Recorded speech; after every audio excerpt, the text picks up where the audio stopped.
All right, we have moved on to Module 4, Lesson 7.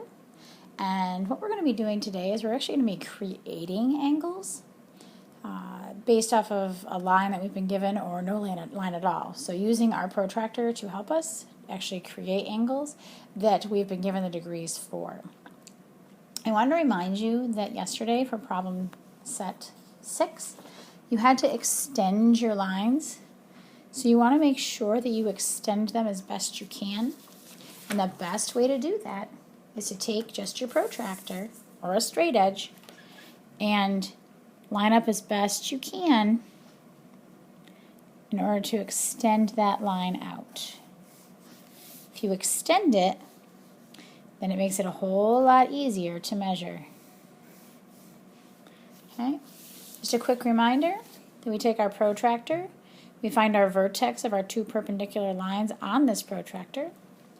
We set this vertex on our vertex that we've created, and we actually measure it out, making sure that our line is touching the 0 line, which is right here past the 10.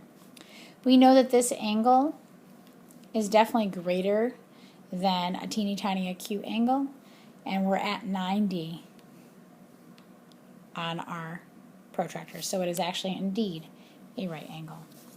All right, so let's go ahead and make some angles. It has asked us to construct angles, which means to create, that measure the given number of degrees. So they've given us our degrees for us.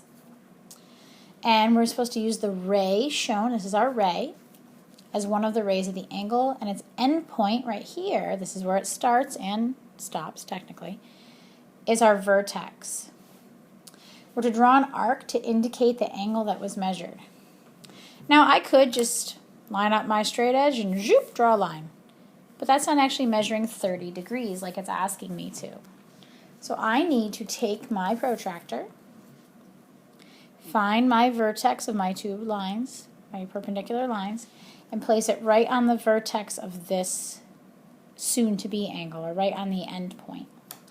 If I line it up, and make sure my line hits my 0 mark, and I find 30, which is right here even with 150, and I'm just going to draw a little dot right outside.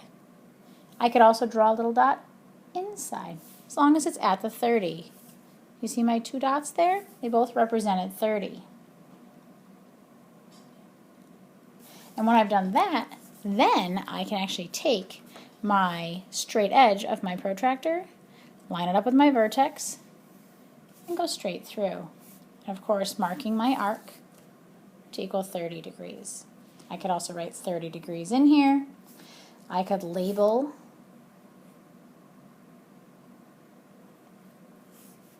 my points if I wanted. So this would be angle ECD. And what kind of an angle is it? Yeah, it's an acute angle. So let's do another one. This one is 65 degrees. So I'm looking again at my end point.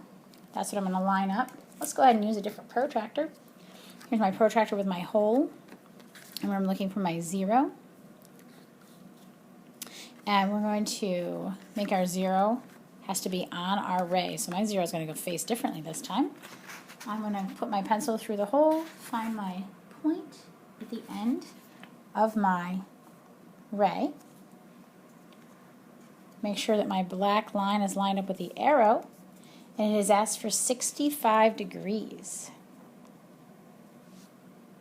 So I can go ahead and draw it down here, 50, 55, 60, 65. So my point would come down here. And then I would draw a straight line from one to the next. Now you'll notice that I've invaded this space. So you probably don't really want to do that. So you could leave your 0 on the right.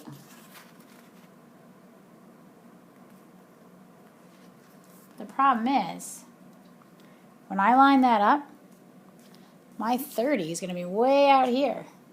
If that's the case, that's going to make this an obtuse angle. And we know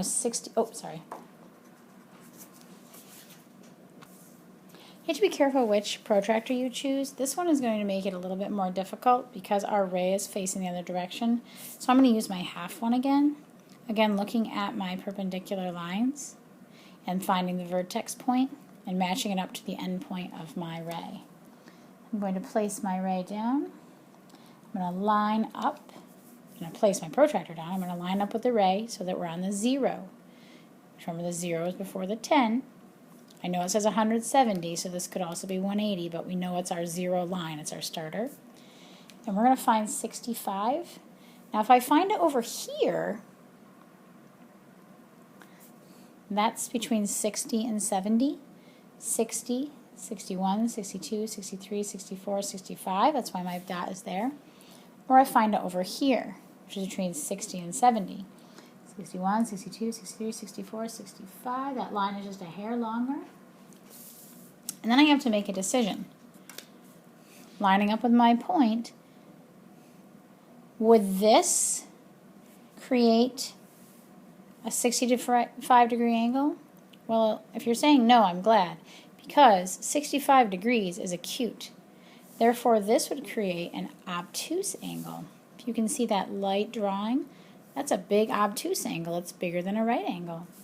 So instead, I'm going to use my other point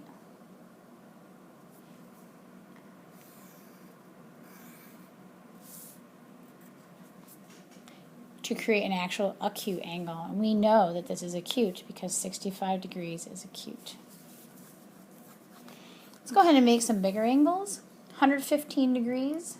First question you ask yourself, is that acute, obtuse, right, or straight? And you know it's obtuse. So I'm going to line up my protractor,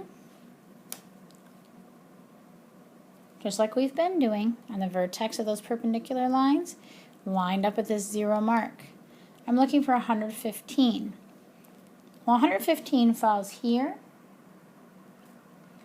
and it falls here. It falls in 2 spots. Because this protractor is not a circle, I have to fit all 180 degrees on it. Now, I could go in, and then I have this angle right here. But that's acute, isn't it? And we know 115 is obtuse. It's bigger than a right. Therefore, I know that I have to draw my line, my ray, to the outside, which makes this bigger than a 90 degree angle, which is obtuse, 115 degrees. Let's do the last thing with our 135. Again, lining up our vertex with the end point right here, where the perpendicular lines cross, making sure that my line is on the 0 mark. And I'm looking for 135. My options are here, between 130 and 140, or over here, between 130 and 140. Well, if I make it this way, that is a what kind of angle? Yeah, that would be acute. I hope you can see that. If I make it this way, this makes it obtuse, because it is much bigger than a 90 degree angle. And the last thing I want to show you is just actually how to start out. You're going to be given a page full of degrees, and you have to create your own angle. So always use your straight edge.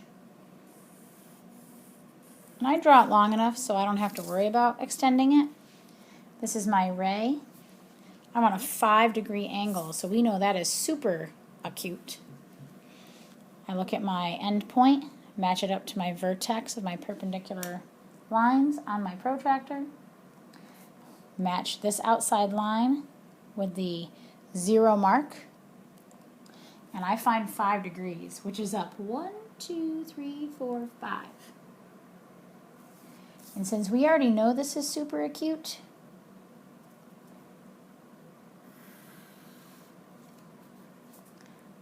look at that teeny tiny angle. That is a 5 degree angle. And then the other one I'm going to look at with you is 175 degrees. We know that a straight line is 180 degrees. So again, we start with our straight line. This is my straight line ray. and I need 175 degrees. Is that acute, obtuse, right, or straight?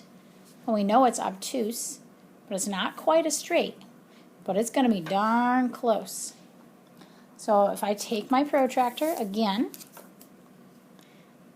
find my vertex between my perpendicular lines, put it on my point, and I find 175. Now, if I come over here, it's going to be just like my 5-degree angle, isn't it? So it's going to be really small. But I want to go wide. Here's 170, 171, 72, 73, 74, 75. So I'm going to draw from my point to that line, or to that, from my point to the very other ray I had, and there is my 175-degree angle. And if you have understood that a straight line is 180 degrees, 175 is darn close to a straight line.